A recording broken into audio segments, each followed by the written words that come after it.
You're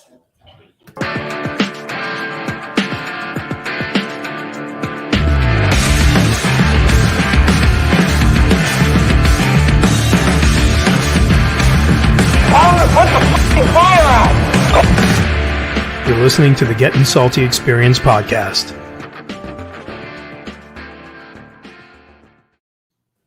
And away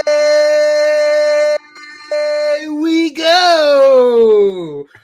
Welcome, Leatherhead Nation, to the only firefighter podcast that brings the Firehouse Kitchen Table right to you. The self-proclaimed best podcast, Firehouse podcast in the world, coming at you live tonight here on the Getting Salty YouTube channel. From Coop's Basement. Wow. I was gonna give him the old, but you know, he pulled it off pretty good, man. He did pull it off. Not he bad. doesn't have any pizza stains on his shirt, which is nice. Not bad, Tank. Not bad, Tank. How you doing, pal? I'm doing wonderful. How y'all doing? What happened? Did you eat Kevin? Where'd he go? I don't know. He squeezed me in this little bitty hole right here. I don't know where he went off to. I know you can't stand up in there. Not at all. Cannot.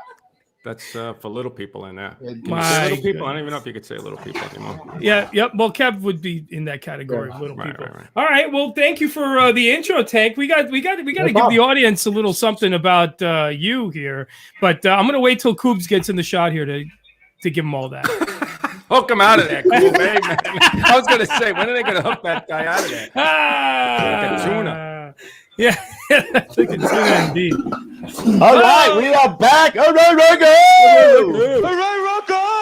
How'd you do? You did all right? He did great. Right? Yeah, he did great, man. There he was. What did you eat, Kevin? I thought that was hysterical. Oh my god. What's up, Kev? I'd rather close him than feed him. He's sleeping in the Filipino room. My in-laws aren't here, so he's in the Filipino room. He's in the Filipino Laying suite. a couple of farts in the bed over there. Nice. Maybe. I don't know. Maybe.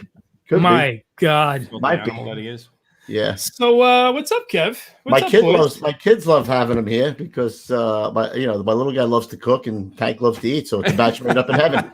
Match made up in heaven, baby. And they climb him. They climb him every so often as a challenge. You know? Yeah. You know what, Pete? Before we get off topic, why don't we share with the audience that lovely little moment we had last night? Yeah, last night was a really special night. And get your tissues. It's very. All right. Get your tissues out, everybody. Prepare.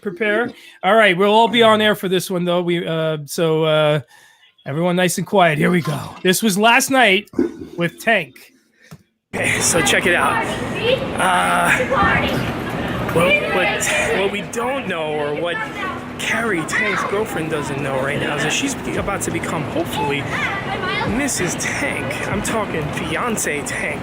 So Carrie is about to be proposed to, and nobody knows. So we're going to take you guys on this quick little ride here. We're going up 61st Street to Central Park. We're going to enter the park here and then take them to one of my favorite spots. Hopefully there's enough light to shoot. So, Operation Get Tank Hitched is on. Let's go. We like chess. We like chess. we like. So, I gotta ask you guys, what did you guys think of dinner? Was it good? Was it suitable? It was very good. The chicken parm is big, like he said it was. Big chicken parm. And how do you like New York thus far? Love it. First time in New York at night for me. Been here during the day. First time at night, I love it. Her first time. Yeah, buddy. All right, here we go. We like to party. We like to party. Let's pull out that light. We like to party. We like to party. Kev, all right. That is so wow. Wait, shh, guys, go ahead. Go run into the lake. Kev, Tank's been staying with you guys for the last 24 hours. Has he eaten all the food in the house? Close to it. Oh my God. We got to get him done. Double-plated the chicken palm tonight. We got to get him done. We got to get him out of here, man. All right, we're getting close. We're getting close. Spot right here, bro. Well, no. There's a bridge. Oh, it's very romantic. You go to the bridge. Here, this is the best view of all this beauty that you're going to get. This is the way right here.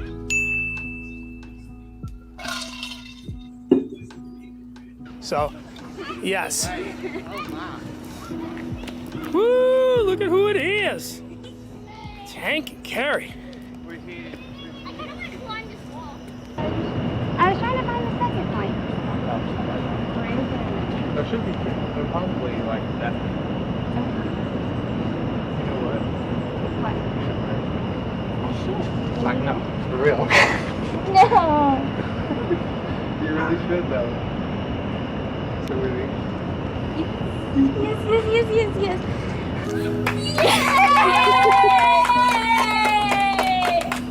What is that, a little flashlight you had in that ring? That's a light. Awesome. Was that a yes? Yes. It's a yes? Well, let's see this lightsaber or whatever you got in your hand there, dude. Whoa. Nice. Damn onions. I'm not crying, you're crying. You're crying. I'm not crying.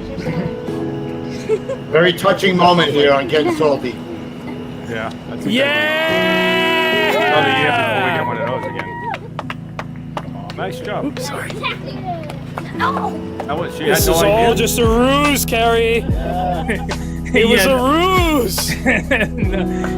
She had no clue, man, and we've been planning this for a while. Do you have any idea? No, I didn't. Give me a hug now,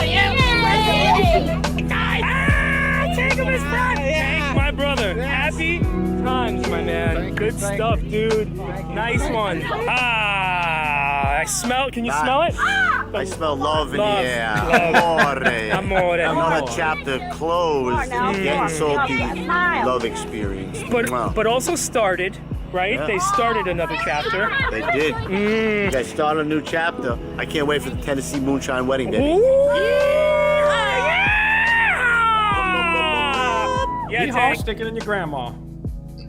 Nice. Beautiful. Yeehaw. Did you just say yeehaw? Stick it in your grandma. Yeah. Yay! There it was. That's how we close that one out. Yeehaw! Stick it in your grandma. I think Nothing but class from the Getting Salty experience. I think we need a shirt that says that. Yeehaw! Stick it in your grandma. My God. My word. I'm overclamped. I'm overclamped over here. You know what? I struggled with some of the audio on that, but I gave you guys the subtitles. Good So job. sorry for the crappy edit, but that's for our Tank. He's one of our That's one a of our family. oldest. We're all family here. We're all family. Yes. Is it love grand? Cheers to you, Tank, and cheers That's a to you, good Carrie, segue man. into our next. It is a great segue into it. We got a really cool show tonight. We have a husband and wife firefighting team, a duo, a couple, if you will. Yeah, like And- Batman and Robin, but Yeah. male and female.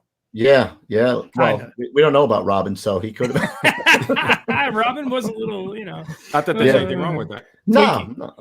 But let's get ahead of ourselves, Pete. We got to make some money here. Could you please? Oh my God, right. You're right. And if you guys know us and you want to support us, you guys know that gettingsaltyapparel.com is where you get t-shirts like this. Your first two at your old lady's box t-shirt. You know it. Or the one that Kev's wearing there, I believe. No, that's not the Warren Fuchs one, but you can get that one, or the Bronx Ben one. Or, I know things. oh, the I Know Things one, and this gorgeous, lovely tumbler. So, guys, if you want to support us again and get your firefighter friends and family something cool, apparel or otherwise, head on over to gettingsaltyapparel.com. And guys who are watching tonight, don't forget to hit us up in the super chat. If you have a question that you have, your pants are on fire, you got to ask this question, well, ask it in the super chat. Throw us a little chunk. If you just want to break us off a little something, man, hit us up in the super chat. That's how we support ourselves on the show. Thank you. Beautiful. That's it. Beautiful. And we'll see you maniacs on Saturday. A lot of you maniacs on Saturday. Yeah. All right, let's get right into our guests, bro, because we got a good show tonight. We have a different angle. We always try to bring different angles to you guys. It's not always about the snotty 1970s crawling down the hall. There's many facets that you just saw right now. There's love in the fire service, bro. It's beautiful. So let's bring him in, bro. Let's bring in Chief Jim. I married up DINAPOLI. All right.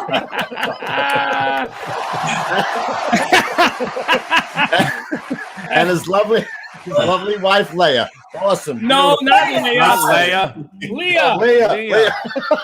Didn't you guys tell me that? You said to say not. did. I asked if it She was said Leah. she was not Princess I Want to Leia. God.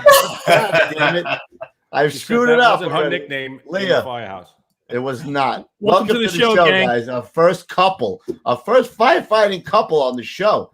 Thank you. Amazing. Thanks for having us. Yeah, Jim, good job, brother. Dude. Nice. Good for you. Nice. Yes. And listen, Leah, you didn't do so bad yourself. I saw some of the John Travolta I know. pictures. Well, seeing you did all right for yourself too over there. Yes, I did. Thank you. Beautiful.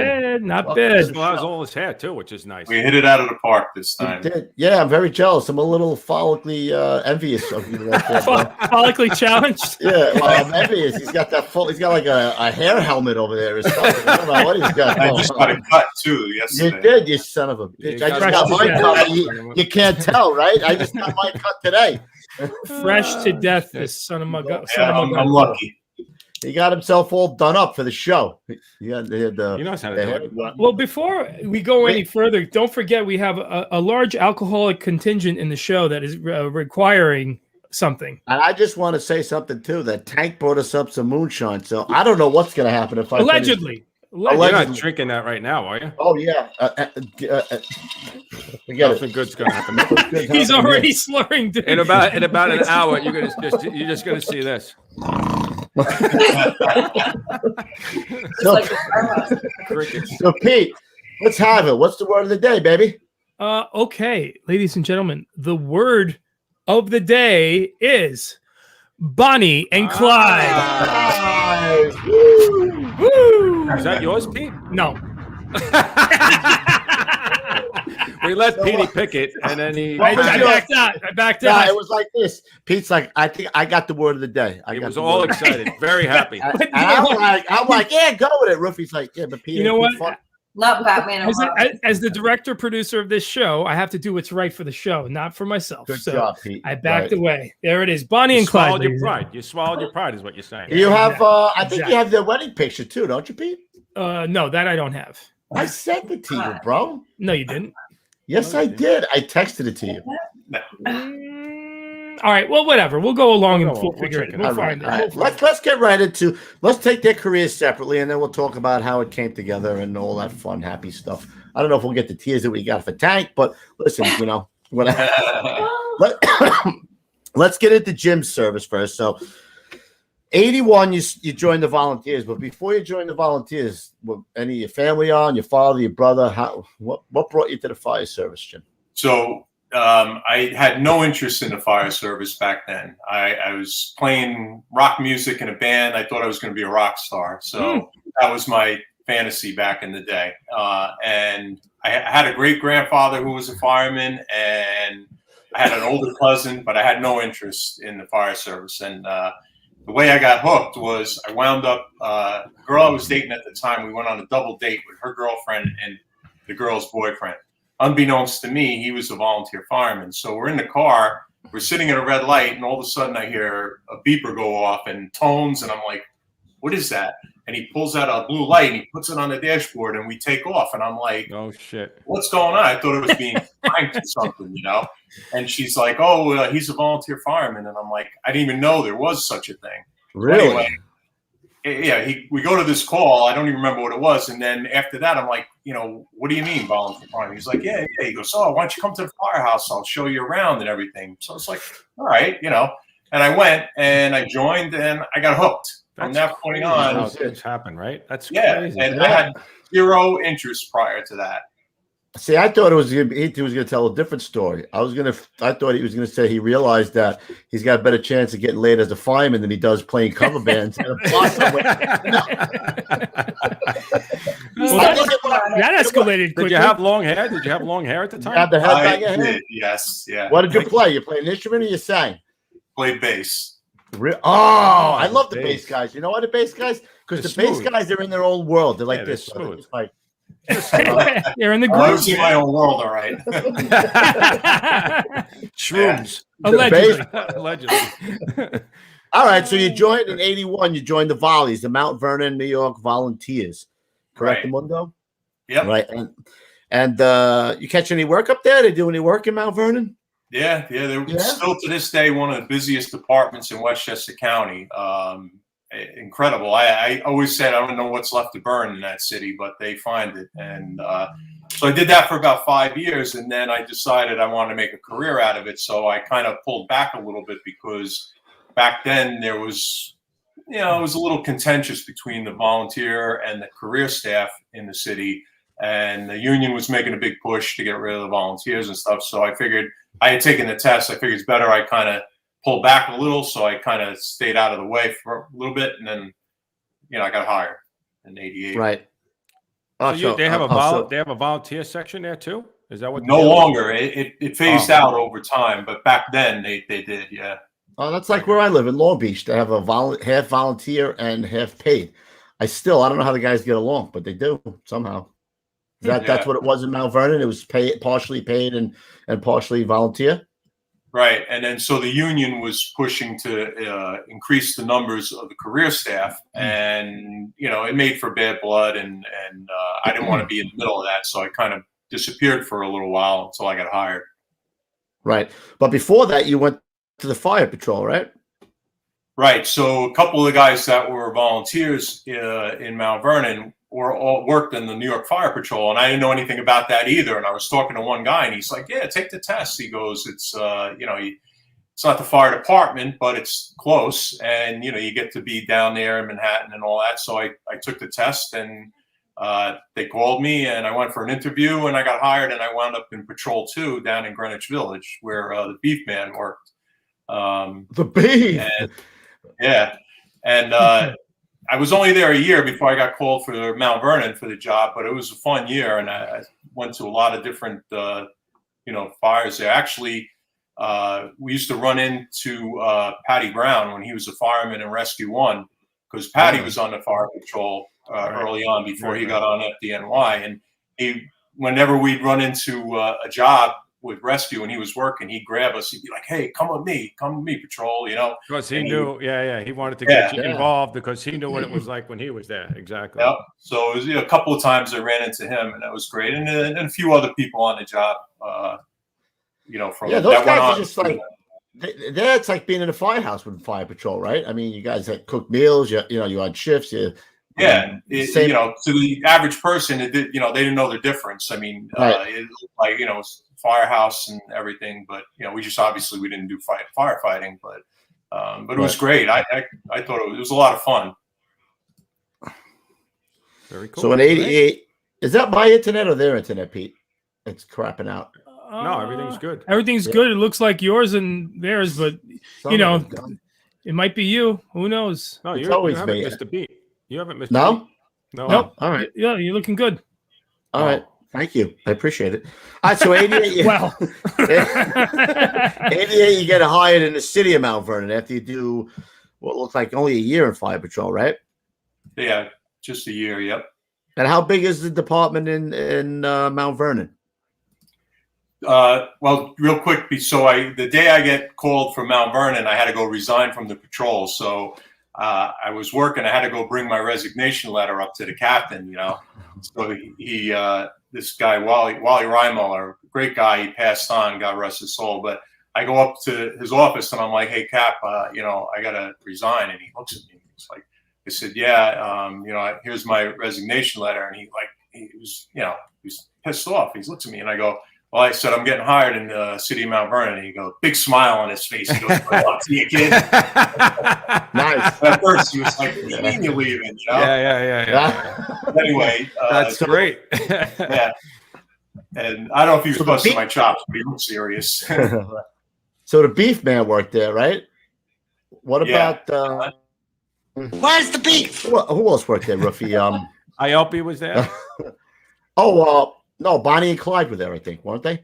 oh, Bonnie and Clyde were there, weren't they? Bonnie and Clyde. I was just gonna ask you that.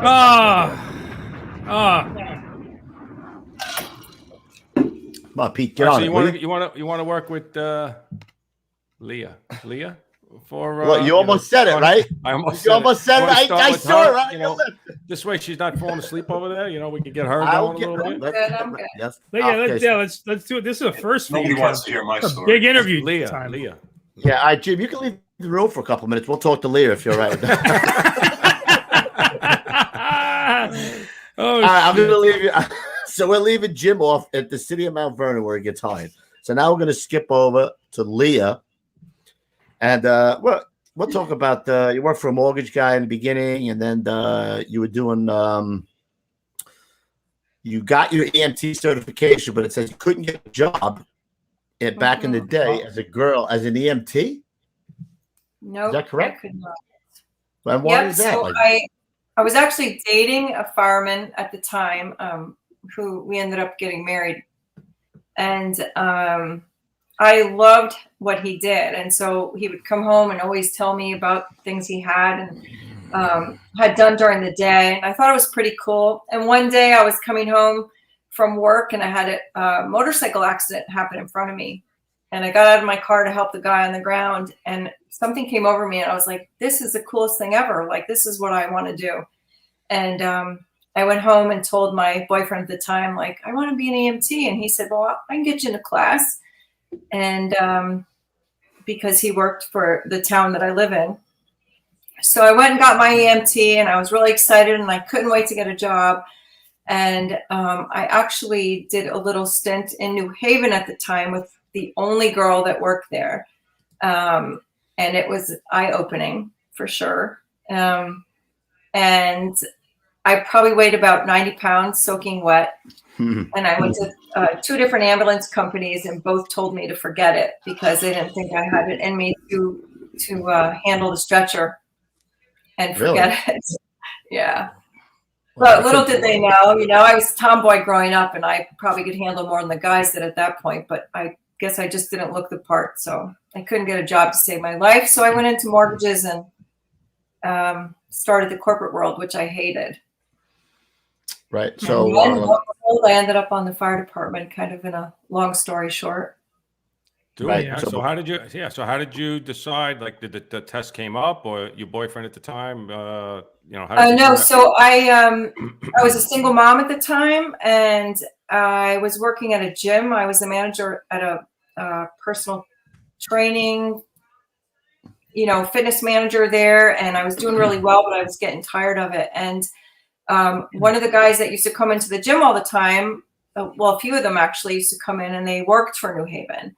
And ironically, the driver of Engine 5, which I am the driver of now, came in, and he said, they're hiring in New Haven. Would you want to take the test? And I was like, what? And he said, look, I know you're about had it. Would you want to take the test? The best job on the Midway.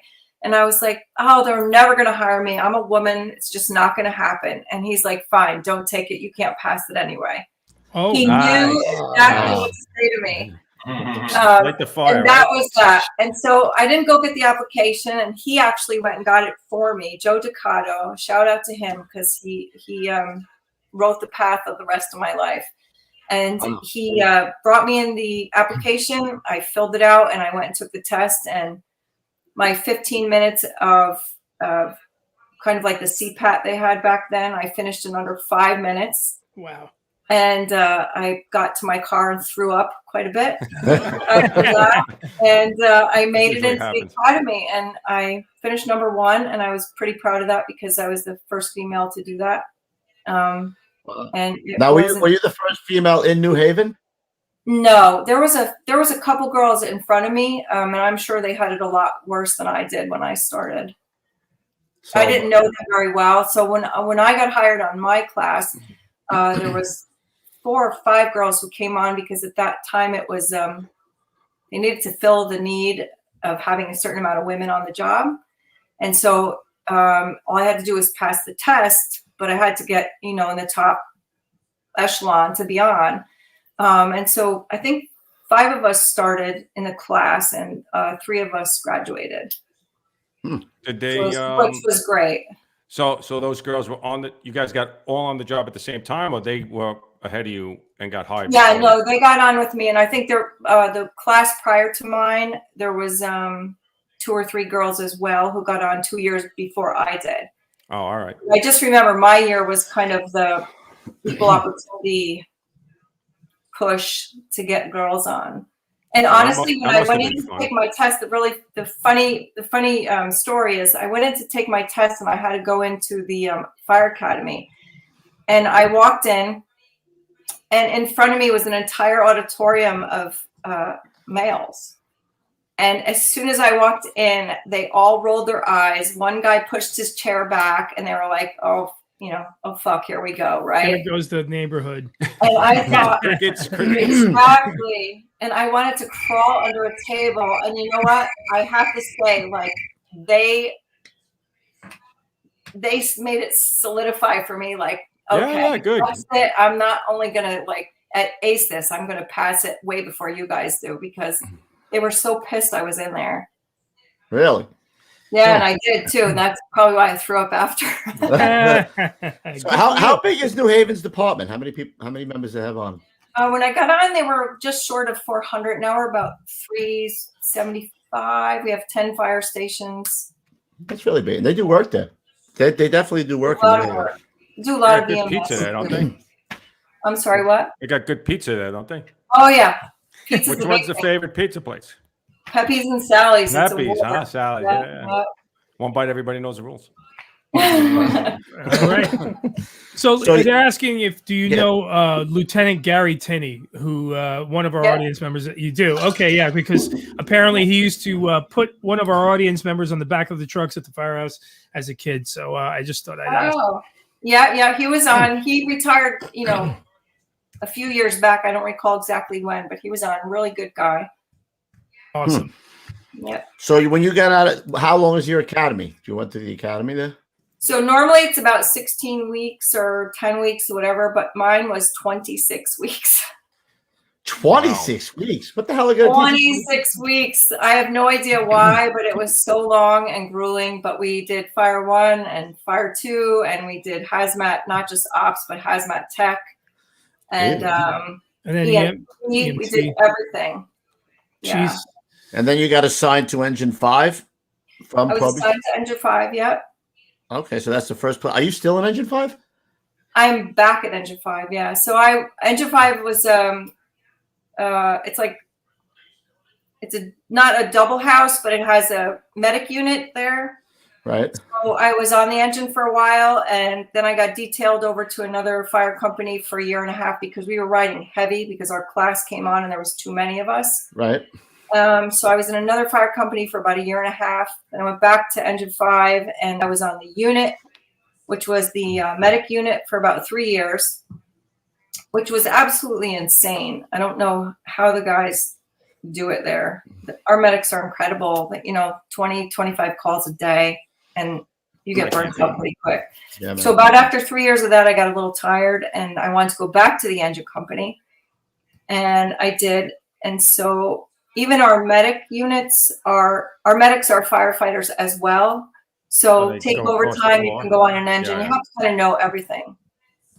Yeah. So I went back to the engine company. Oh, there I am. There you go. Yeah, there it is. Yeah. And then I got injured, so I went to another company, which was a little bit a house that was slower for a period of time. And then I went back to Engine 5 and became the driver. So how was it? Let's hear it. Give it to us, girl. What was it like the first day, the first week? Who was good? Who was was anything good? Was it all bad? No, it was really good. For my first day, I walked into the firehouse, and two of the guys that I worked on shift with handed me a set of earplugs, and I was really naive. And I remember going, "Oh, thank you so much! You guys got me a gift. This is so nice." And they looked at me, and I was like, "Why are they earplugs? I don't understand." And it happened to be that my lieutenant was so loud, it was insane, and his nickname was Megaphone Dave. Yeah. So you could not sit in a room with him and not do this. And so as soon as I said, "Oh, why'd you get me earphones?" like in this voice, and they were like, shut up," which was pretty funny. So my first crew and my first guys who were really salty were a great bunch of guys. And how many guys do you ride with there in the engine? There's 4 of us on the engine. When we were heavy, there was 5, and there's 2 on the medic unit. So in my house, there's 6 of us. So it's an officer, a driver, and 2 other guys? A man and a hydrant man, or woman, sorry. Oh, And then Shalom. There you go. And then careful. Be Correct. So you drive all the time now? I do, yeah. Except if I'm on overtime and I go to another house, I'm a piper hydrant person. Hydrant person. Oh, Yeah. all right. Do you drive that thing like you stole it? I drive it like I stole it. Nice. Do you concur that the rig gets more narrow the faster you go? Yeah. Everybody sucks their breath. Hang on. All right. So the switch? guys, Oh, so sorry. the guys were pretty good. I mean, out of the box, those guys, the guys in the firehouse, your bosses. Who did you kind of who kind of taught you, what you were the first couple of months there? How long did it take you to get your first job? It only took me 2 months to get my first job, and it was Christmas morning, and we got a job, and my lieutenant came back to the firehouse afterwards, and he said, I popped my cherry. And I was mortified because I had no idea what he was talking about. Hey now. And he announced to everyone that he had popped your cherry, and I was like, oh my God, what did I do? You really were naive. Holy shit. Yeah, I was really out of the box with some things. You didn't have the movie reference thing going. Yeah, you need to be a fireman to know that. It's more of a man thing. That is more of a man thing. More references are definitely more of a man thing, I would say. I mean, even my wife, who's seen every movie, I tell her if I said to her, "I'll go home and get your fucking shine box," she would be completely off. No idea. She's seen it a million times. Holy shit. Same thing with younger people. Like Tank is here, and I'm throwing out movie lines, and I get the deer in the headlights. He doesn't know what I'm talking about. And you're saying it to him. You got to say to him, dude, I'm very funny. You're missing all of these lines here. You're missing very them. funny. Yeah, exactly. Yeah. So beautiful. All right. Well, I want to ask you too. Were you the first female in Engine 5? The first one they ever had? Yes, I would have to say yes. I went in with another girl, Shamika. She came in the same time I do. Oh, I'm sorry. There's a girl who's still on. She's in the fire marshal's office now, Megan. And Megan was at Engine 5 as a medic when I got there. Oh, so you didn't have to go in there and break the ice. You were the first one in there. No, but I felt like I was breaking the ice. Yeah. It wasn't easy. Yeah. I guess the hardest thing for me was earning respect from the older, more salty guys, because if you didn't do the job as a man, I guess you want to say, you gained no respect. And so it's kind of funny these days because some of the girls that come on now, they get their nails done and yay, I finally get mine done, but I wouldn't dare have my nails done on the job. I didn't, you don't wear a stitch of makeup. My hair was always pulled back most of the time. And I was afraid to be any less than a part of the job as a woman because I thought I wouldn't earn anybody's respect. So it was tough at times. Do you think they rode you a little harder because you were a female and to prove yourself more than they would? Yeah. Yeah. Definitely. And I rode myself harder as well. I had my standards to put up. When we were in the academy, I remember the drill instructor was like, okay, well, the girls can do like woman push-ups. And I was like, hell no. Like, if we're here, we're going to do the exact same things that the guys are doing. Like, I'm not going to wuss out and do girl push-ups. Like, then we can't do the job. Well, Right. Exactly. We've done that countless times, and countless times. We don't care. In my opinion, it didn't care what you are, black, white, Correct. girl, boy. If you went down the stairs and the guys and they were behind you or in front of you, didn't matter. Correct. It only mattered when that wasn't happening, and it would be. I'm not saying it didn't happen with guys, white guys, let's say, but when that happened, it was magnified more, right, for a female or a black guy, whatever it was. If there was, well, if it's anything that you couldn't do that a guy could do, like I was always so afraid that God forbid I couldn't take the hydrant or I couldn't get the cap off. And honestly, we were at a fire one day and we had a fire in a big chip plant, and we took the hydrant and I couldn't open it. And so I spent 5 minutes and I had to ask my driver. I'm like, dude, I can't get this open and we need water. And he came over and we tried and we broke the stem hydrant to try to get it open. It's the only hydrant in the city that's actually turned right to open. Oh shit! Really? We broke it by opening it, but I got it open. Nice, good for you. So my big paranoia was if I couldn't do something and I asked someone else to do it and they could do it, I looked like an idiot. So I never asked for help. And when I did, if they still couldn't do it, it felt so much better because it was like, my God, if I can't do this and they can, I'm going to look like a total idiot. Right. Well, it's tough to compare. I mean, you said you were 90 pounds, 100 pounds. It's tough to compare that to a guy who's 260, who's he's just stronger. I mean, it's not saying you can't do the job because there's guys that are 150 pounds. But when you're on the job, the guys don't think of that. It's like, can you do it or can't you? And that's that. Right. And so you do it. Under a microscope. You're under a microscope. No, there's no doubt about that. Especially if it's been a certain way in the firehouse there, right? I mean, the FDNY was 95% white when I came on. So it was always, if you weren't that everybody was watching, you know what I mean? And that's just how it was. Yeah. When they were telling you about the push-ups, when they said that you can, if you wanted to, you can do the girl push-ups, did they say to you that that's how they do it in Mount Vernon?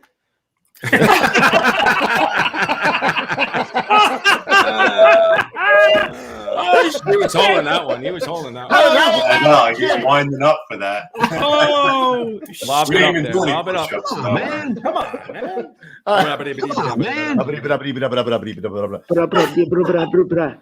Oh my God! All right, wait. We should switch over to Jim for a little while.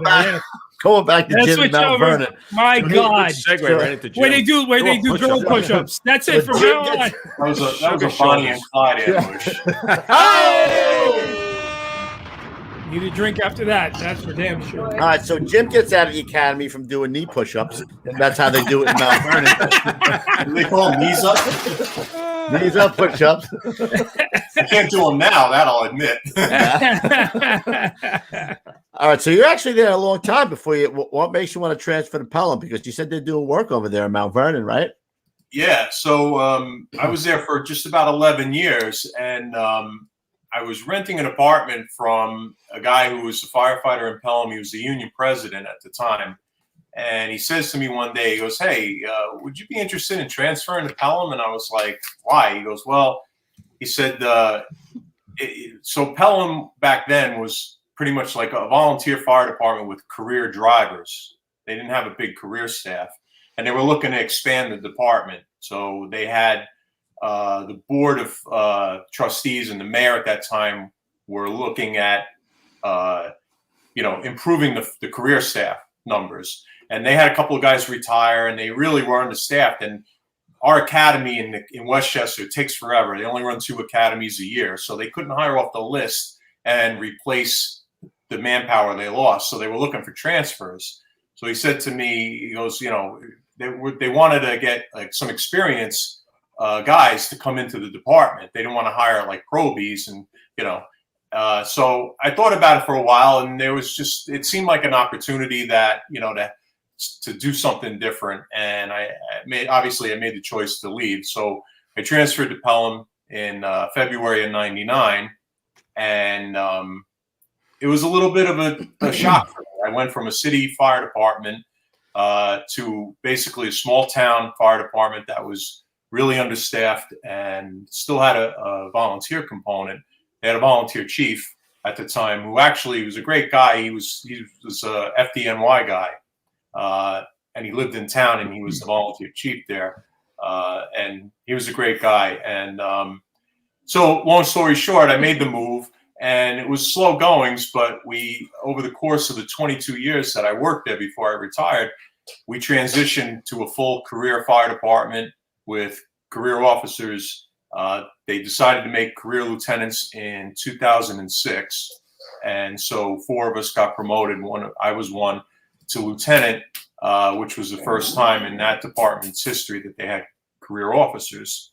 And so from there, it was a slow process because if you didn't have the politicians in your side in favor, you weren't going anywhere. I always used to say you're only as successful as the next election.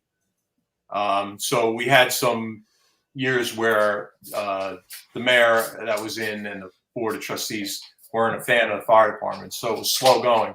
But leading up to where I became chief in 2016, we had a very good administration. So it was an opportunity for me to get into a fire department and try to really, build it, and which is what we did. Everybody collectively. I mean, I didn't do it alone, obviously. Right. Pete, we got a young picture of. I got a Pelham photo right here. Boom. Right. Nice. So that was shortly before I retired. I wanted to have a career a photo, which we hadn't done in a long time. They had some from many years back.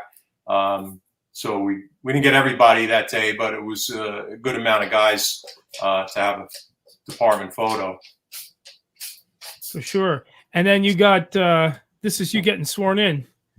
Yeah. So I got sworn in officially as in September of 2016, but I was made acting chief in March of that year. Civil service process is kind of slow, so they made me acting chief until we could get all the necessary paperwork done and everything. And then finally in September of that year, I got sworn in officially. So you were actually sworn in as a chief of department. You went from lieutenant to chief of department. Right. Yep. Wow. That's what I said to you before. That's when the guy from who was the janitor, he got promoted to the commissioner of the department. That was just about the same thing for We had me. a couple of young The pictures. big there. leap. Where's the Yeah, young Pete, pictures? show the John Travolta pictures. Oh yeah. Come on. Sure. The John Travolta picture. Don't mess with my hair. Oh, you're messing with my Chief. hair. What do you Now think? but that's in Pelham, right? No. No, that's I was in Mount Vernon. Yeah. Mount Vernon, I'm What sorry. do you take? Debit cards with that thing or credit with that swipe of that? Hey. I got ambushed with that. picture. That's a good one right Yeah, there, that's a good bro. one there. Oh, you see You- there? Who's the carrot top there? That's Frankie. He's still on the job, I think, and his son is actually on the job. Really? He came in as a probie and worked with me. He was a great guy. What do you got? A mullet working there? What do you I got think he's going got on? the mullet going there, bro. I was slowly weaning off my rock and roll days there. Oh, Yeah. Business in the front, party in the Party back. in the I back, gotcha. bro. Yeah. I gotcha. yeah, fireman in the front, rock star in the back, bro. You know what I'm saying? Yeah, we all Slap, started somewhere. slapping the bass. Slapping the man. bass. Yeah. Oh, that's a great picture, man. Like, Yeah, you got the old school with the patches on the sleeves, right? Yeah, if I had to guess, that was probably around 1992, somewhere around there. And that's the other one in Mount Vernon. Yeah. Look at that guy's got the flat top too working. Nice. Oh man, he's got the kid in play working there, bro. Not quite the kid in play. I knew you were going to He get was that. that was Torrance. He was the driver. I was a tillerman on. That's a tiller rig, and we were like a great team. Him and I. He was a great driver, and we could put that truck anywhere. It was, That's what I was going to ask you if you worked in the truck with them. So you were in the truck in Mount Vernon? yeah, I was in the ladder company there. I ended up in the rescue before I left and went to Pelham, but I was. How do you leave that part out? I don't see that on here anywhere. Well, you're in the rescue?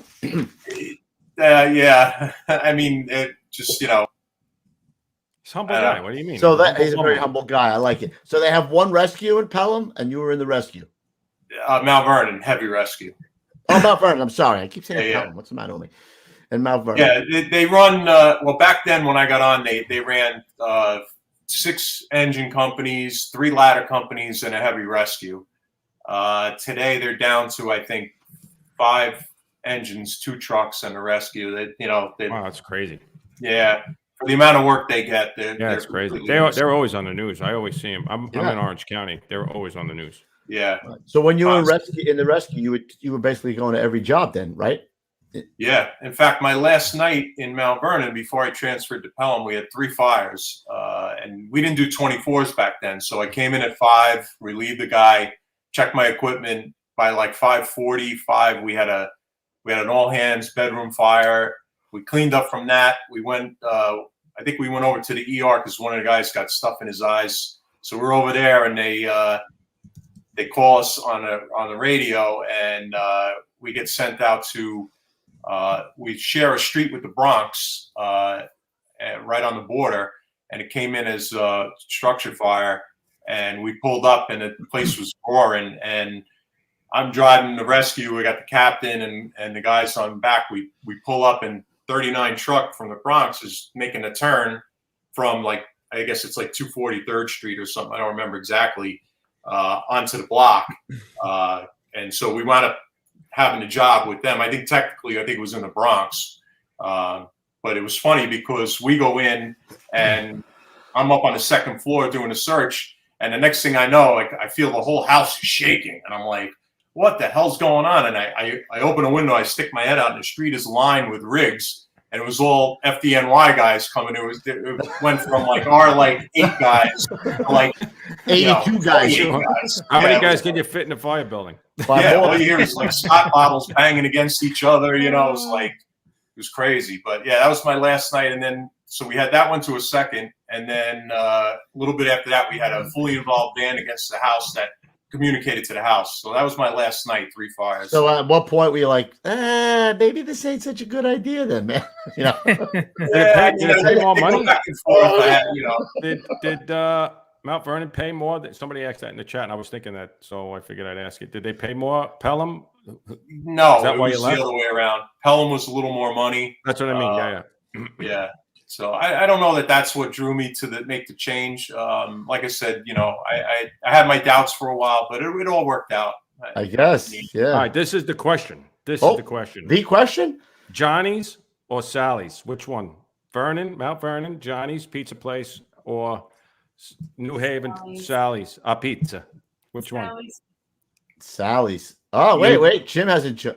Well, no, I mean, you'll get anybody in New York is going to go with Johnny's Pizza, but Come on, I've had both, and I think they're both great in their own way. They're a little different, but I don't even eat pizza. I don't What? Yeah, I know. All right. Thank you, everyone, for joining us tonight on the Getting Salty Experience podcast. Pizza night in the firehouse. The only I'm always out. podcast. The guys know it, but I ate Sally's once, and I've Sally's good. eaten it through the years, maybe once a year, and Sally's rocks. Yeah, I gotta get over that. I've had eat Johnny's a few margarita times. pizzas. Don't let her kid you. Yeah, every once in a while. What you drinking? Is that a real pizza? Pizza. It's pizza. Oh, Jim, what are you drinking in that copper mug of yours? What is this? What do we It's a have? Moscow Mule. Yep. Thank you. By the way, where is that guy? Thank you. Was he not allowed to come on? Thank you. He's busy. He's a busy guy. He's a busy guy now. He's not allowed to come on. All right, so you go to 3 jobs, and you're thinking, what the hell did I just get into? I'm transferring over to a part paid, part volley department. I don't know what the hell I'm doing. So you go anyway. Yeah, right? It was a slow turnaround, but I got to say, with not just me, but everybody there, from union to all the guys, we really turned that place around and into a really solid, small career fire department, and it's something to be proud of. It was noticed by a lot of the other departments how far we came there. Right. So there was great satisfaction in changing that fire department around, especially if you're chief of department, right? Yeah, I mean, it's always an honor and a privilege to get an opportunity to lead. I took that very seriously.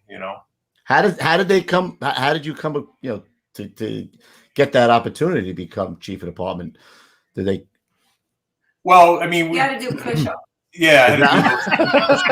I need pizza. Toughest day of his life. Only the girl ones, and he was really good at it. Oh my god. Oh, she's in the firehouse. If she gives you. Oh yeah. She's good.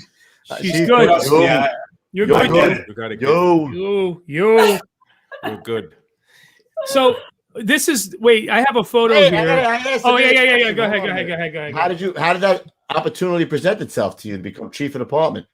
Well, yeah, I mean, you had to take the test, the civil service test, but Oh, it was a test. to Become chief of department. It was a yeah. test? I mean, Okay. everything goes through now. Now we have captain on the job and stuff. I mean, all these positions were created through civil service and testing. So, but that's why it took so long, because dealing with civil service, nothing happens fast. So Right. for all those years from 06 to when I just retired into 2021, we spent all that time trying to build the structure of the department. So has there any been? So she's in New Haven, right? Leah's in New Haven. Is there any little competitiveness there, or is there any little How close are competition? they? They run in with each other? Do they run in? No. Competition? Yeah, I mean, like we're busier than Oh, we are. Yeah. Yeah. It's got me beat hands down. Hands down. Yeah. Yeah, they do a lot of work over there in New Haven. So. Oh yeah. In my firehouse, it's a little bit. The emergency unit runs a lot more than the fire engine does. Yeah, they do a lot of EMS, but they get a lot of work too, a lot of structure fires over there. Those usually go hand in hand anyway.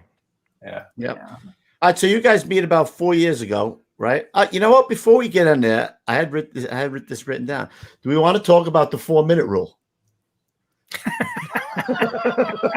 Or was that only for the pre-show? Is that for the?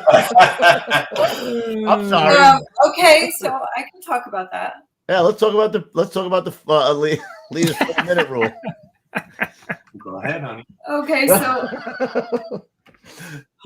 you had to ask after all those, Yeah. So when I got on the job, it seemed that even though I was married when I got on, all of a sudden I had a lot of boyfriends that I didn't even know about. And I also had a lot of guys I was sleeping with that I didn't know about. What? How'd this happen? So I would hear from several of my crew that, oh, I heard you were sleeping with so-and-so, or, and I was like, what? And then I had another guy and another guy and another guy. And I was kind of baffled because I wouldn't. Baffling. Yeah. So I came up with this thing that was called the 4-minute rule. And can I swear? Yeah. Of course. Oh, okay. So I called it the 4-minute fuck rule. And excuse my language, but it was. Don't you dare excuse yourself on this show. Sorry. But I'm sure I have a child. So anyway, anytime I talked to anyone longer than 4 minutes, I was sleeping with them. And so it became this thing. And so people would tell me who I was sleeping with, people I don't even talk to, I'm sleeping with them. So it became a joke. And if I was talking to someone at the watch booth or out in the thing, the guys on my shift would come by and they'd go, and point to their watch. I was over the 4 minutes. There's another one. Not your belt. Yeah. That's why when we first met, she would only talk to me for 4 minutes. 3 minutes. 3 minutes. 3 minutes. 58 seconds. Then she was gone. I'm surprised you brought up to 4 minutes, because usually if a girl smiles at you and says hello to you, oh, she wants me. Yeah, she definitely. That's the thing. And I didn't get it, and I grew up with 4 brothers, and I was, I didn't understand that whole thing. So it's the 4-minute fuck rule. If you're talking to a dude for 4 minutes, I was automatically the assumption is that you're sleeping with him. Oh my God. All the time. Wow. Ian in the chat said story of my life.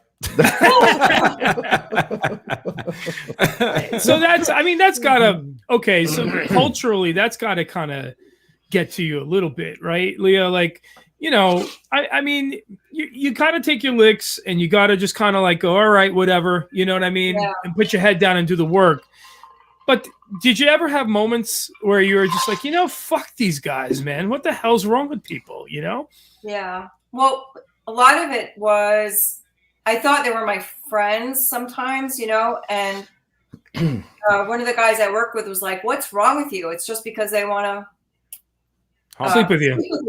And so he didn't say it that nicely. And so I was like, what? And I was like, well, I'm really nice. It was so-and-so's birthday. And it was, John had his wife come in and I was making a cake for somebody. And I was pretty naive where that went. And so there was times where we would have a job and I literally would feel really alone do the job, and I know, I was there for the duration, and I would work my butt off. But then afterwards, when everybody was patting themselves on the back and doing their thing, I would just go stand over in the side, because I knew if I talked to anybody too long or anything, it would become a thing. So, now, did you ever get any because we talked to Lois about this too, like any of the guys' wives feel a little bit threatened by having you in the firehouse at all? yeah, if you want to hear a really funny story. Of course. Bring it. So I'll give you two. So back in the day, we didn't have really cell phones. It was like the watch booth phone, right? And so all the wives would call in on the watch booth. And of course, I was up there half the time. And so I would answer the phone, hello, engine 5 or engine whatever. And they'd say, oh, is John there? Yeah, sure. And John would end up talking to me because he was standing in front of me. So I'd be like, oh, here, it's your wife. And I could hear them on the other end of the phone. He'd say, hello. Who is that? Who's that? and the guy would look at me because he was mortified. He'd go, and I've been there like 3 years already. Oh, that's Leah. Who's Leah? Like, we'd go off the hook, and I would like wiggle, And don't you dare talk to her more than 4 minutes. Exactly. A couple times they would get on, and I'd go, oh, hi. Oh, wait, John, hold on. And they would be like, oh my God. So I had to turn it into a joke. Yeah. Jeez. That was pretty funny. I don't think that's ever going to change, though, right? I mean, I've never worked with a female in the firehouse. No, actually now. Is it better than that? It's way better. Yeah. I have to say, like the younger crew that has come on, their wives, they're decent. I, make friends with them. They're awesome. I think also because we've had a massive societal shift since then. Yeah. It's like even since 2001, right? Like, it's 20 years ago is it's a whole generation, right? So it's huge. So we all know that we're not supposed to be like that. We've all been educated to that point. We're like, hey man, she's doing the fucking job. Lay off. Unless she doesn't do the job. And it's then only 2 minutes. fuck her. You know what I mean? You know what I mean? I get it. I was going to tell you. So there was a gentleman when I used to do overtime at Engine 10 a lot, and there was a gentleman there who drove, and I love softball, and I'm really good at it. And so I'd always have my gloves in the car. So to pass the time in between calls, I wanted to go pass, right? And I practice pitching and stuff, fast pitching. And so one of the guys would always pass with me. And for some reason, 3 times during one day, his wife shows up because we're out front, we're in the thing. And the battalion chief came down and he said, Juan, you've been here like 15 years and I haven't met your wife once. Yet she's come here 3 times. Your wife keeps circling the block. I don't know what's going on. She was, and I was like, well, what's the deal? And he just turned purple. Were you wearing a thong or something? What were you doing out there? Were you pitching? How are you? Yeah. Actually, here she is wearing a thong. You know what I mean? That's how she typically looks at the fire. It's just everyone concocts a bunch of bullshit in their heads. Exactly. I don't know if you saw that one comment in the chat. Somebody said, "Who is that?" That's Jake from State Farm. And what is Jake?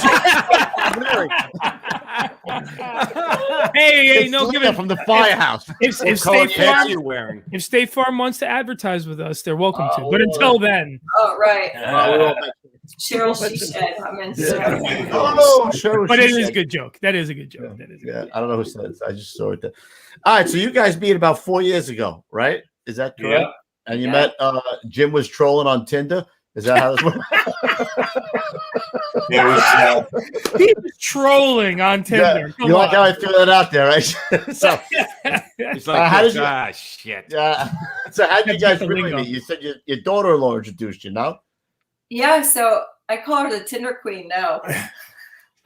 But so I was dating.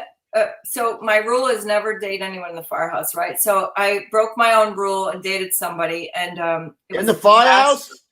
Yeah, it was a total disaster. Oh, never break your own rules. All right. Yeah, never break that rule. And so apparently he was married, and I didn't know it. He wasn't telling me that he was married, and so my Gonna miss Is it. that Struck him right? out. Does that really matter? Is that like important? I don't know. It does matter. Gary! It does matter. These days, I think that might matter. So, It does matter. And so my daughter-in-law was over one night, and I was so upset because he was gone for a couple of days. I didn't know where he went. And so she said, that's it. I'm putting you on the dating site. And I was like, oh my God, I'm never going on a dating site. That's ridiculous. And she said, oh, I'm doing it myself. So we were sitting down having a couple of drinks. And she said, well, what about Tinder? And I said, isn't that a hookup place?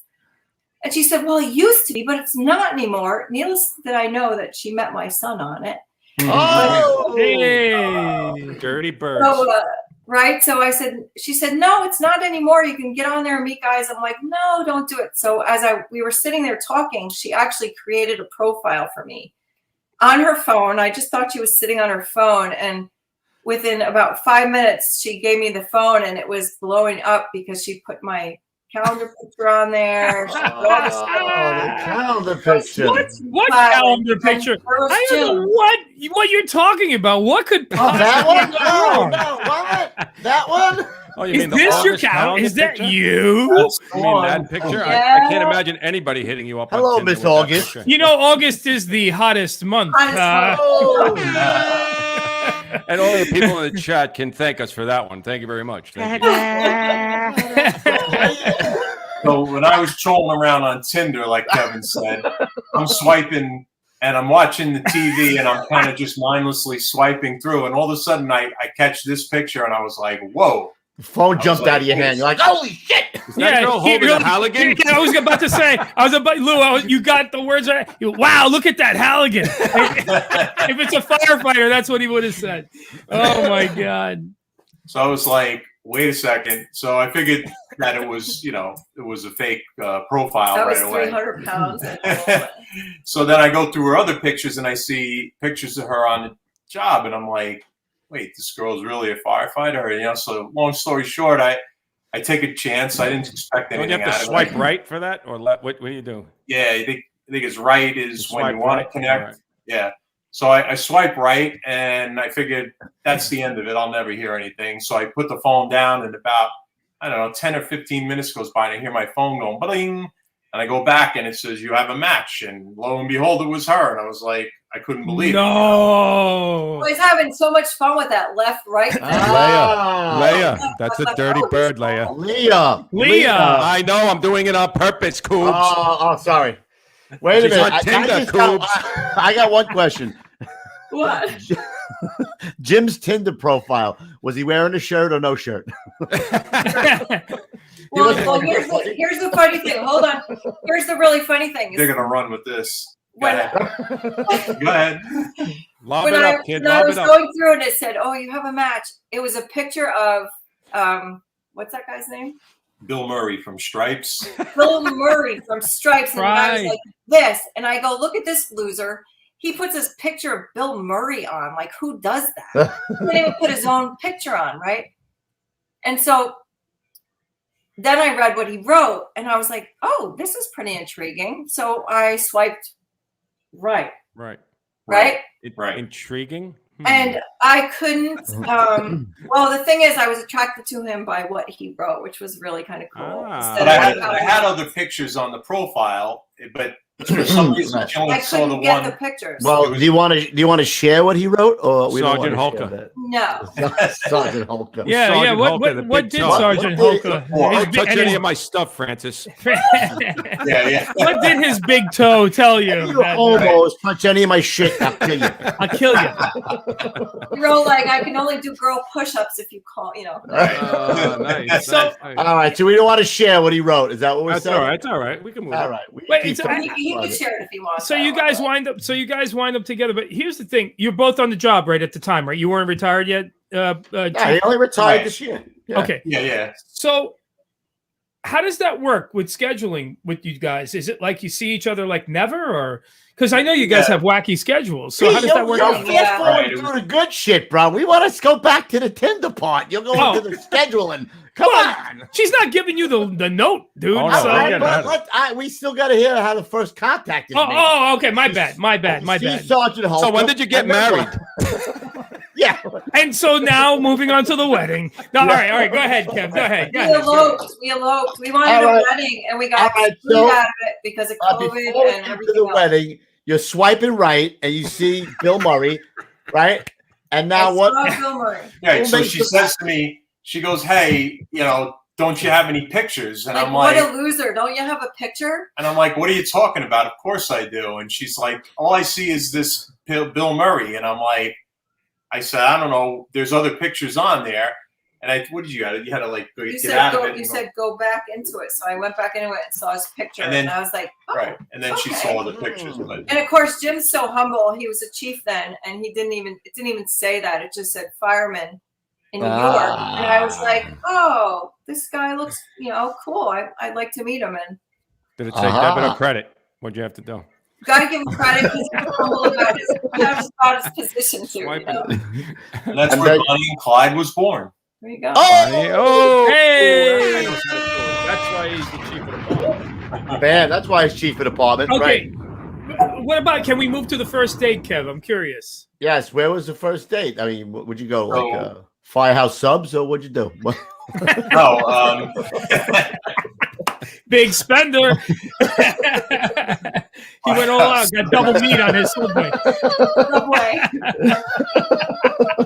So we were communicating back and forth, and we decided one day. She says, she goes, "Why don't we meet for lunch?" And I'm like, "Sure." So I think you asked me for lunch first. Okay. I'm not going to argue. Anyway, so we get together and we meet in Greenwich, Connecticut for lunch, right? So I get there and I'm waiting and I'm standing out in front of the restaurant and she comes walking up the street and I was like, oh God. I was like, wow. Like, sometimes pictures could either. Right. Was she dressed like this or most of the time? Hey, Pete, Pete, you know what I think he actually said? I think he said, Pretty much, yeah.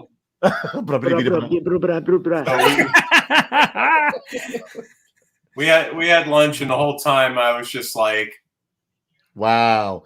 I don't blame you, kid. Good for you, man. Good for nice. you. And what were your first thoughts, Leah?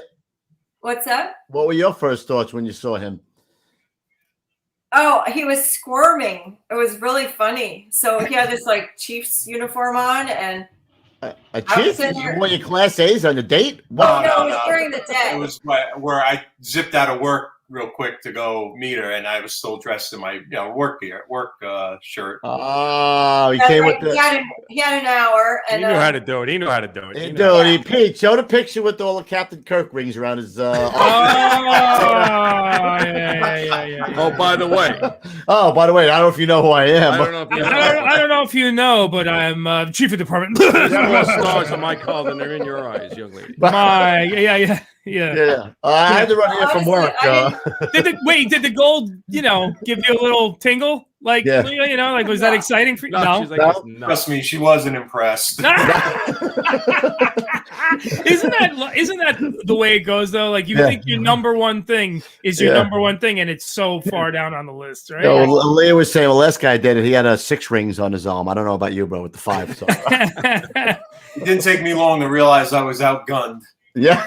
Literally. All right. Yeah, we had a really nice lunch, and honestly, I didn't know he was chief when we met. You see white shirts all the time. I didn't have a clue, so he was really helpful. Until he picked you up on the second date in the Chiefs car. Then you knew. Yeah, he had his. He had his driver. Whoop, whoop. He had his driver on OT. Kevin Malone said, "I'm kind of a big deal." Yeah, I'm kind of a big deal.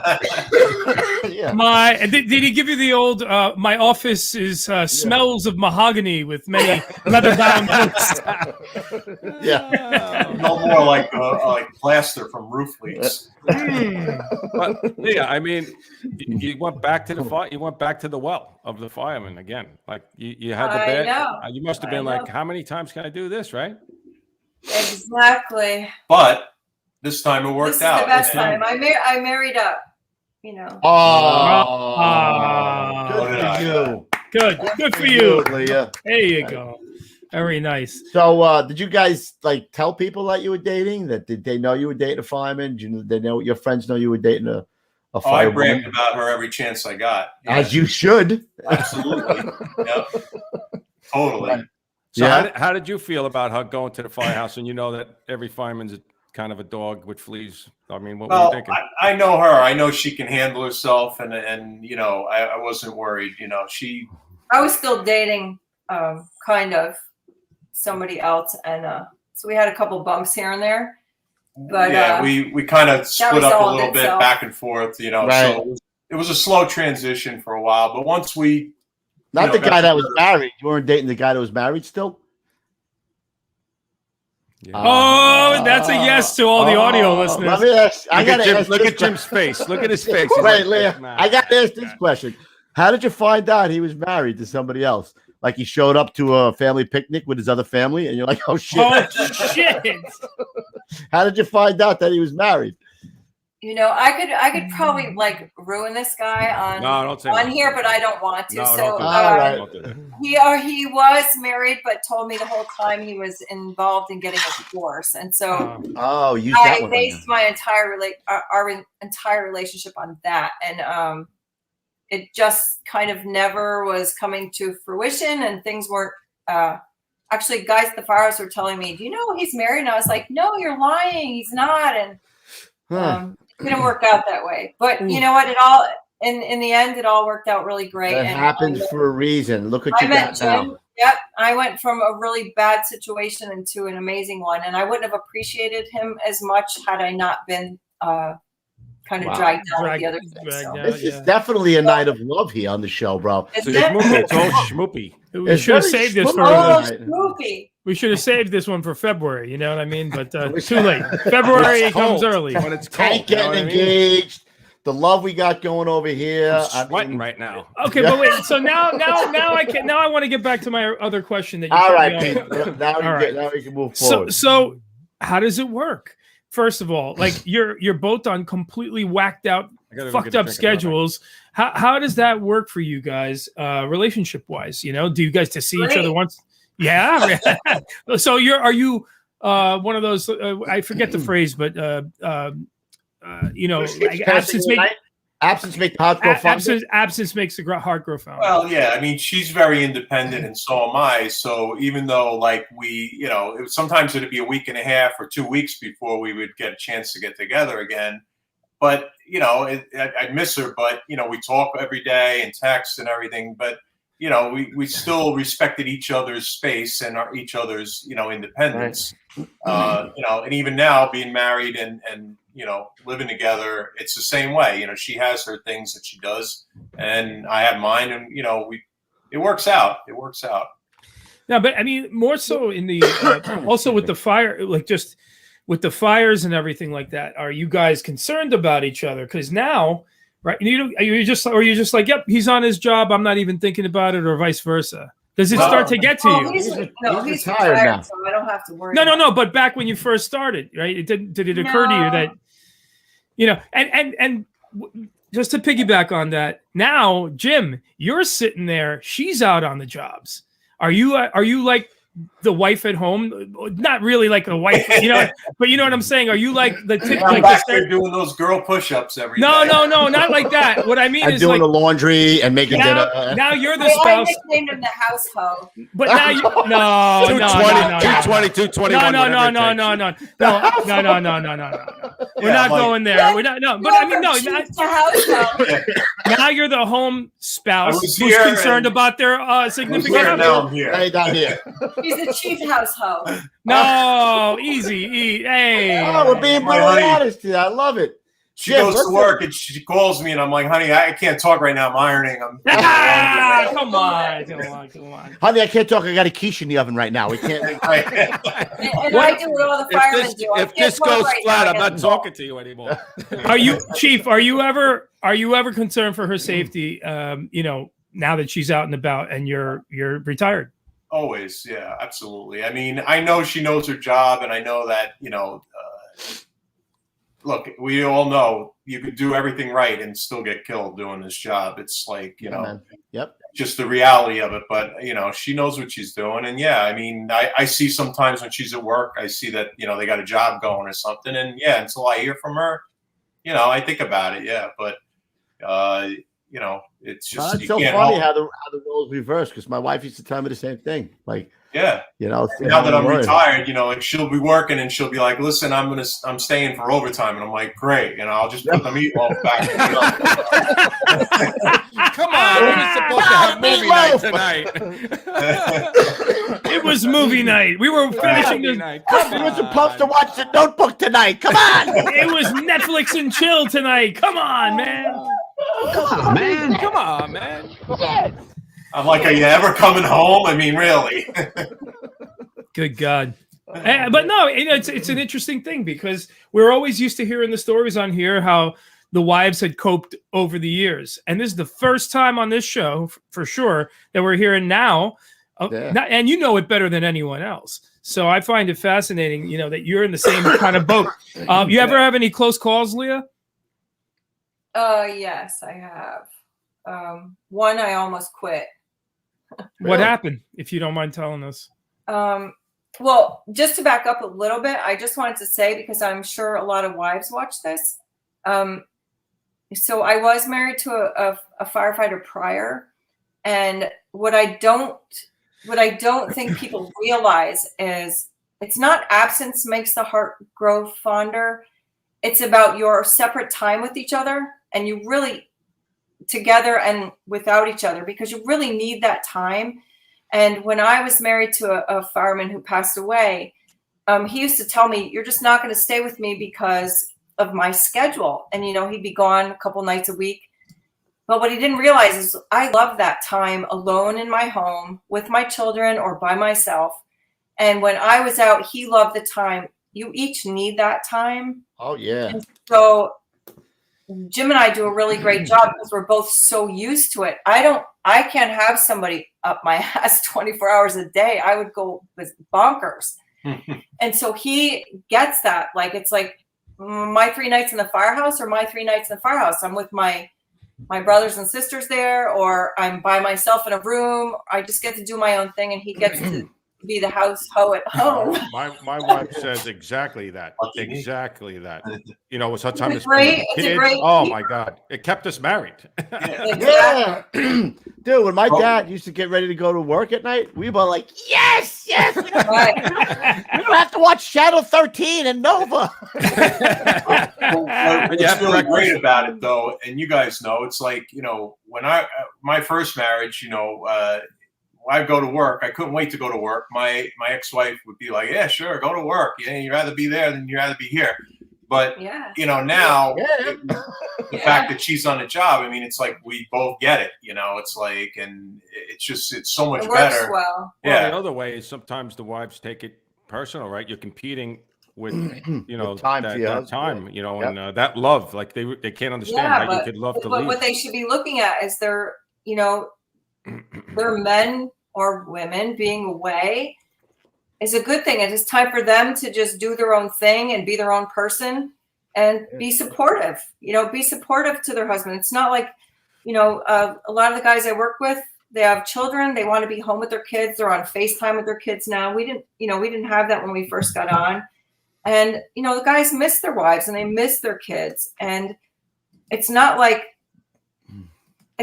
they're ignoring their wife, but it's just their time to be who they are by themselves and do their own thing and have fun and make jokes and do their guy thing or whatever it is. And people need that, you know, you need that as a person. And so when you're working at night, Jim's starfishing in the bed like this.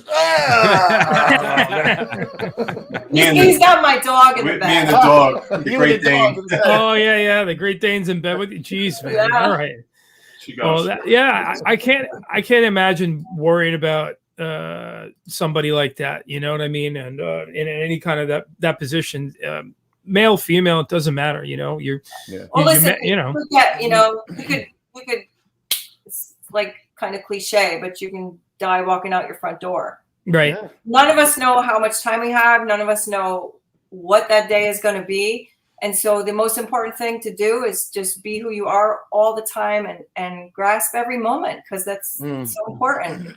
Jim, I would go ahead. say, hold on, Petey. Yeah, I would say that, for Kevin and I mean, Kevin's retired a few years longer than me, but I was worried about that, right? So this business that we had started a few years back has kind of helped, because I mean, I go away hunting a lot. I do a lot of hunting across the country and stuff, and that helps me, being retired. I'm not home all the time, but we go away for shows and we do things, with this. And we still get to hang out with firemen too. We still get to hang out with firemen. It kind of relates.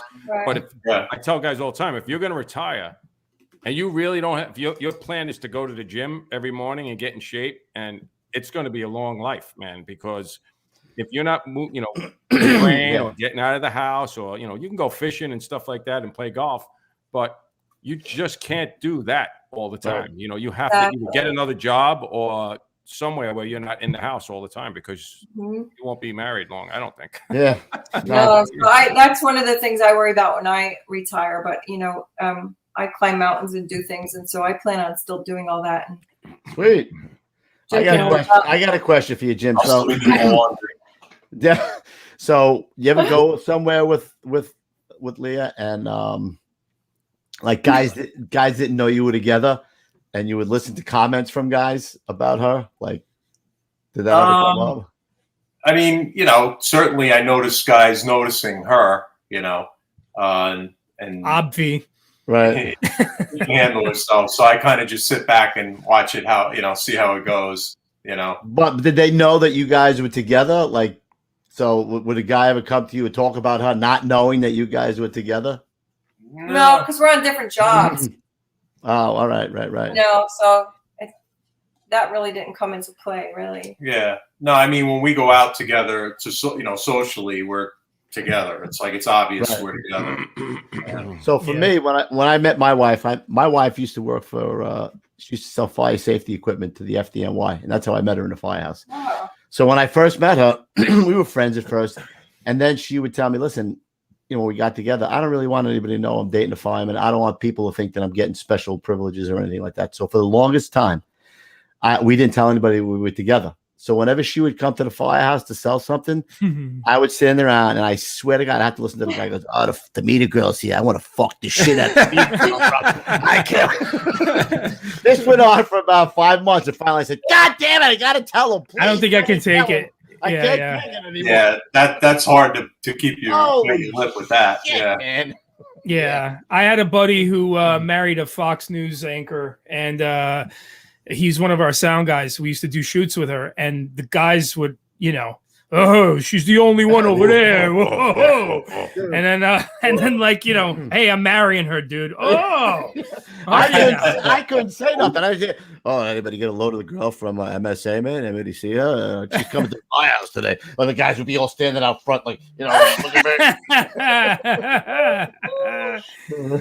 Yeah, man. Well, it's funny. My son is a firefighter. He's going to kill me for saying this. And he's completely embarrassed about it all the time, about me.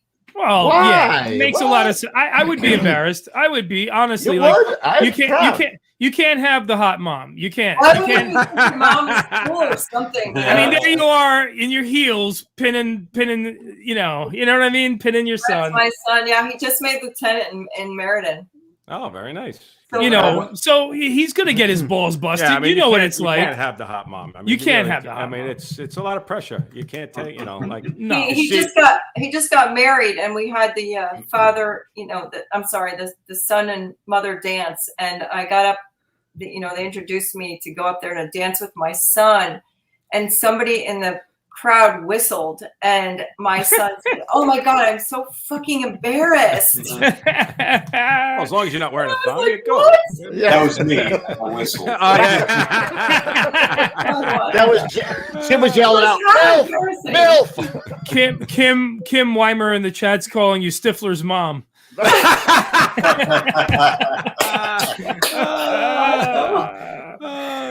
Oh my God! Well, definitely not as frustrated as Stifler's mom.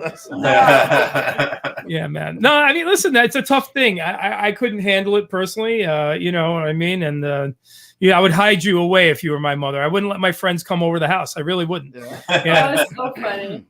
Yeah, my goodness. Smile All right. Jim's got a big old smile on his face. What's that? I'm living the dream. What can I tell you? Oh, listen, he's retired. What was he?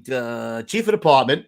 He's got that on his arm. And look at a head of hair on his head, bro. What else has he got, man? What else could be in What life else can he do? He's got a couple of Moscow mules down. He knows what's going on. He knows what's happening. Don't worry about that. Yeah, He's yeah. like this, doing the math. He's watching the clock. All right, we got to have. Yeah. Everyone's sitting here watching Leah maybe bust the Chief's balls a little bit, but afterwards he knows what time it is. Fuck that, guys. Like you said, the Louis. dog's sleeping in the guest room tonight.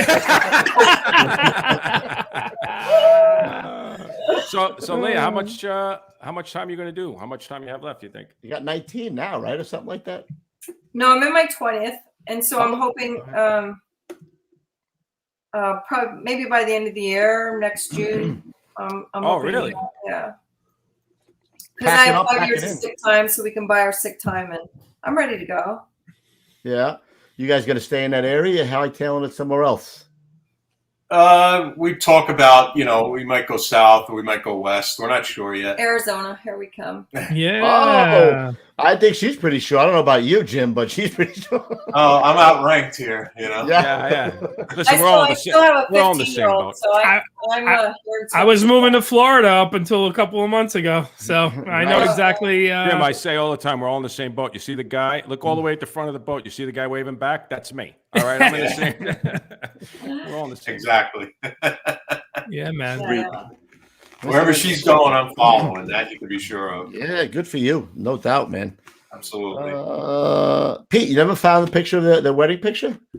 No, you didn't send it to me. I looked through all your son of a emails. bitch. I looked through I know. It everything. was on the text. No, you didn't. It was a Some of my text big- I said to you. I looked in the text. It wasn't there. You Rookie, did you see it? I did see it. I have know. that shitty Android phone. That's why. No, he's got it. In the meantime, you know what, Chief? I want to ask you one story. Tell us one story. This is one of the first couple days, or one of the first couple jobs you did as chief, right? Isn't it? Yeah. So I got made acting chief in March of 2016, and this was about 5 weeks later. I get my first fire as chief, and the way we're staffed there in Pelham, we don't have a lot of manpower, so we rely heavily on mutual aid. So I call a working fire, and now I'm waiting for help to come from neighboring cities. And the chauffeur of the truck put the aerial up to the window and then has to help stretch the line in the building. So now I get on scene and I'm waiting for my second due truck. And I can tell you the definition of eternity is waiting for your second due truck to open a roof when you got guys inside. Wow. And not knowing where it's coming from. That was a slate roof on that house, and this was, it was guys were taking a beating in there. They did a great job, and it was probably about 8 minutes, but it seemed like 80 minutes for them to get there, to get the roof open, and I was just like the whole time, like, looking at my watch, tying yourself to the rig so you don't go running in there. Yeah. I wanted to go in, and I'm used to going in, and here I have to stay in the street and wait. And it was nerve wracking, but it worked out well. The guys knocked most of the fire down. We got the roof open, and it all worked out. Nobody got hurt, thank God. Nice, man. All right, Pete. I Yeah. just sent you an email now. Would you please get that? Is it an email or a text? It's an email, and it's one of our genius audience members. Okay, hold on. hold one, as they say. Set it up, Pete. Look at him. He's clearing his throat. Look out. And that's why we smoke Lucky Strikes. No, this is better than the Lucky Strikes. We have a brilliant audience that does wonderful things on the Getting Salty fans page. I guess they couldn't wait till tomorrow, so they're. That's the picture. That's it. Shit. Oh man. Oh my God, Jeez, that's the classic. Aunt Jemima movies out treatment. there. That's why. The Aunt Jemima Want to treatment. date a chief? Swipe right. Right. There you go. You know I what? wish I had that then. You gotta love the brothers. That's exactly the picture that was on there. Too. Is that right? Is it? Yeah, that was it. Oh my There God. we go. Chief, Oh. I want to hit one more last photo here. This has got had to have been a bit. This had to have been a bittersweet moment for you. Yeah. So after 33 years in the fire service, I decided to retire. And the guy on the right there, who he was the captain, and he scored #1 on the Chiefs test, and he was the successor. And this was a great night, and it gave me a lot of. It was great to know satisfaction to finish up and know that I was leaving the job in good hands, and he's doing a great job.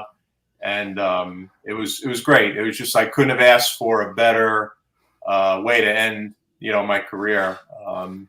And COVID was tough. That whole year leading up to this was difficult. But at the end of the day, the department's moving forward, and he's doing a good job, and I feel good about it. Very Awesome, very man. nice. So that after you hand him the helmet, did you have to give him the key to the executive lounge, show him the secret handshake? What else? All the above, yeah. Oh, Keys to the safe. all that keys stuff. to the safe. If any one of these fuckers gets out of line, you just yank on their collar. That's it. Oh my God, Chief. All right, man. Man, I haven't laughed this hard on this show in a long it's good time, fun. man. It's good. We Great lightened it job. up tonight, man. Oh, Really nice. Mostly at Really my was. expense, but that's fine. I get it. I'm Jim, sorry. you know Chief. what though, bro? Chief, you get to walk away with the prize tonight, bro. That's all that matters, right Right. there. At the end Had of a the day, great, I'm- listen, a great career. Really, I mean, who's better than you, man? Appreciate it. absolutely. It 30 really is. years, The greatest 30 job in the world. It really Yeah. is, right? And that Funny, transcends. one of the guys, one of my buddies was retired when I wrote, that I was retiring and everything. And I said, it's the greatest job in the world. He goes, and now you got the second greatest job in the world. Being So retired. Saturdays and a Sunday. That's it. Six Yeah, man. Saturdays and a Sunday. Yeah, man, that is the Wow. way to go. You know what else? You know what else is one of the greatest jobs in the world? You know what time it is, Kev? What, Pete? I don't have watch on, but what time is it, Pete? It says it right here. It's time for It does. the old school tip of the day. Day. And guys, these will be 2 old school tips, or many old school This tips. is the first time we've had a dual old school tip. You kicked it I out almost took them out. You see that? All right, there we First go. time we've ever had a Dual old school tip. A lot of first times. All right, tonight. young lady, you go first. Ladies first. Okay, so I'm going to tell you just what I was told. Never eat more than your mask can handle. Never. I like that. Never eat more. Nipple. Thank God I never happened to me. Thank God. No, I never had that either. Awesome. What about you, Chief? So I guess if I was going to give a tip, having retired as a chief, I'll tell you a quick story. You can tell he's a chief. He's going to tell a story. Good. All right. And so sometimes in the afternoons when I was all like frazzled from doing nothing but paperwork and everything, the way I'd clear my head is I'd go downstairs and I'd pick up the broom and I'd sweep the apparatus floor. And so one day I'm there. As a chief, you're sweeping the apparatus floor? Yeah, it was my thing. It was like my little way to get into my own head and just think. Right. So I'm down there and I'm just sweeping the apparatus floor. And one of the guys that was new on the job, he's in the TV room and he looks out and he sees me and he's like, and he jumps up and he comes running out and he's like, Chief, I'll get that. I'll do that. I'm like, no, it's okay. I want to do it. And he's like, what do you mean? And he was like so perplexed. And I said, no, it's just like my thing. Like, I just to clear my head. And he goes, and he's like, well, why would you want to sweep the floor? And I said, look, one thing I'm going to tell you is to stay grounded, no matter whether you're a fireman or a lieutenant or a captain or a deputy chief or chief of department someday. Don't forget where you came from. Okay. If you ever think that you're above any part of this job, then you've lost your way. So stay grounded. And I said, that's why I sweep the floor. Great job. Amen. Wow. Hank That's Mollet awesome. would say that exactly. Yeah, man. Excellent He job, used guys. to clean the rig. His thing was wiping, getting the spray for the windshield. He would do that every morning. He always had a broom in his hand, and he would say the same thing. Guys would run over there, right? Because they're like, holy shit, man! If somebody sees this, they're gonna come kick my ass. Right. But he would say the same thing. Listen, I'm doing this. Go do that. Go get the shovel. Go do this. Help me out. If you want to help. But he would do that, and that's. And then I said to him, "You can sweep it tomorrow." What are you baking tomorrow? Muffins. Holy shit. Guys, thanks for coming on. Great show, man. I really Thank you. For having us. very informative and very funny. You guys are really real, down to earth, salt of the earth people. Appreciate it. Yeah. Good sports too. A lot of fun, and we enjoy the show. We watch it all the time. So I love all the guests you have on there. Well, get your friends to like, subscribe, and share, man. Yeah. I think Pelham was watching, and they sent something on. Some guy, Patrick Instagram. Battle, has been talking about a lot of stuff in here. I don't know who Patrick Battle is. I don't know who that is either. Yeah. I don't know. Anyway, yeah. I mean, we hit a lot of things tonight. That's a lot. Yeah, my face hurts from laughing. My face hurts. Great job. Nice one, boys and girls. Petey, what do you got, Petey? Oh, I got a shout out. What do I got? Roofy, you got a shout out, Roof? Yeah, Roof, you got a shout out tonight? Well, I just want to again confirm. Obviously, Saturday is a big day, so we're going to be at the firehouse, and I know some people are going to be there. So again, we say, use your head. It's this is not a photo shoot, and we'll have time after everything is over, after we pay our respect, to enjoy the day and have some fun the best that we can, and remember the brothers. So that's all I have to say about that. All right, I got a guy. Who was this fella here? Robert. What can I see his name? Robert Thibodeau. I don't know how to say that.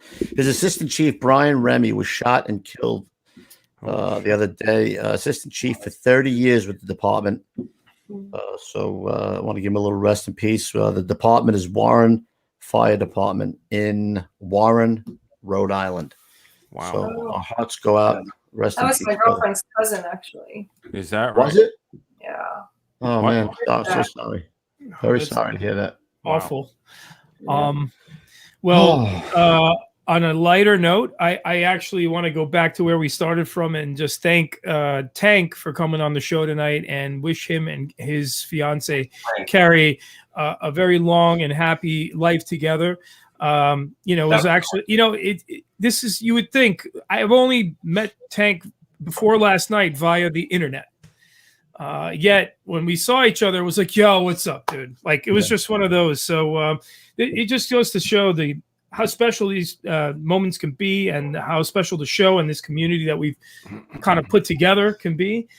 So don't take that for granted. I really appreciated it, man. It was a very cool night. Thanks for letting us in on that special moment, Tank. Yeah, man. And I hope you left me some dinner up there, Hanky. Oh, my God. Jeez. All right, PD, take us out, kiddo. What do you got? Well, ladies and gentlemen, as always, you can watch the show, but you can also listen to it on iTunes Podcasts, Spotify, iHeartRadio, wherever fine audio podcasts are found. You may want to listen in the gym or on your ride to work or wherever. But if you are here at youtube.com/Getting Salty Experience, do us a favor, take that filthy booger hook off the bang switch and hit the like, subscribe, and share button, man. How many times do we have to tell people this? I don't know. I mean, just do it. Do it. Anyway, do it. Hit that like, subscribe, and share button. Get us out there, guys. The more we grow, the more we get to do. Trying to make this my full-time job. Come on, man. All right. Also, guys, Instagram, you will find us at Salty Dog Inc., where Mr. Refrano does post some amazing fire photos in between golf rounds, and the man also will post last-minute show information in the story. So keep checking that out. Also gives a lot of great shout-outs out there to all you guys. GettingSaltyApparel.com. That's how some of us pay the bills here, and we do appreciate all your support there. But we do have the finest firefighter apparel and accessories in the game: Zippo lighters, mugs, t-shirts, hats, it. We'll all be out in Wildwood on the 18th, and you guys want to come check me and Kubi's out in the booth there. You may even meet Mama Z, Mama producer Pete at the fire show that day, and she'll go, stop drinking so much. It's not Peter, good for you. Don't drink in the booth, Peter. How are you going to operate? Is that peanut butter whiskey? I don't understand this. You never behave this way at home. Yeah, welcome. Yeah. My wife will be like, fuck Pete, he's your problem. Don't worry about it. Yeah, exactly. Also, guys, if you did hit us up in the super chat, and a few of you guys did tonight, we really appreciate the support. So thank you guys there. Facebook, guys, Getting Salty Fans. We didn't start the page, but it took over, and you guys are 18,000 plus strong. Wow. So it's an amazing page for firefighters to connect all day long. My feed is filled with firefighter stuff. I'm not a firefighter, but I read this shit now, and it's awesome. And there's memes and all kinds of cool stuff on there, and it's given me a real great appreciation of the community, firefighting community, along with the show. So if you're not on there, if you are on Facebook, or if you're not on Facebook, it's a good reason to sign up, because you guys will have a good time there and connect with some really cool people. No politics there, by the way. Also, guys, new rules, no politics. Amen. Also, guys, Getting Salty Experience at gmail.com. That's where you will be able to email the show any great questions that you may have, right? We love questions for Q&As. We'll throw those together from time to time. And guys, for the Cup of Joe and Fuego, so on and so forth, email koobspodcast@gmail.com, where we will take your fire stories, fire pics, helmet cam videos. Did I say helmet cam videos? Helmet cam videos. We love those. Pictures of rigs, pictures of your cool firefighter tattoos, anything like that, guys, send it on in. Father-son photos, father-daughter photos. We had one of those last week. So shoot the J and get us at koobspodcast@gmail.com. And that, ladies and gentlemen, is all the news that's fit to print. Awesome. All right, fellas. So a couple of guys were asking for that chief that was shot dead, and also because we won't see you guys till after the 11th. So I'm going to take it out on the 555, 5 bells for all the members, lost in the line of duty. We'll take it out that way.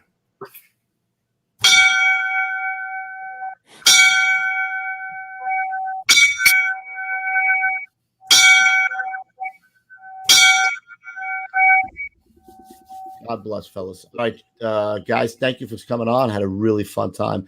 Stay in there. We'll do a little after the show chit chat. We'll get some information from you. And all right, guys, we'll see you, some of you knuckleheads, on Saturday. Otherwise, we'll see you on Monday, where we have an Inventor's Corner. It's a really cool tool called the Char Tool. It'll be fun. Until then, stay low and go. Great to meet you guys. Same here. Thank you.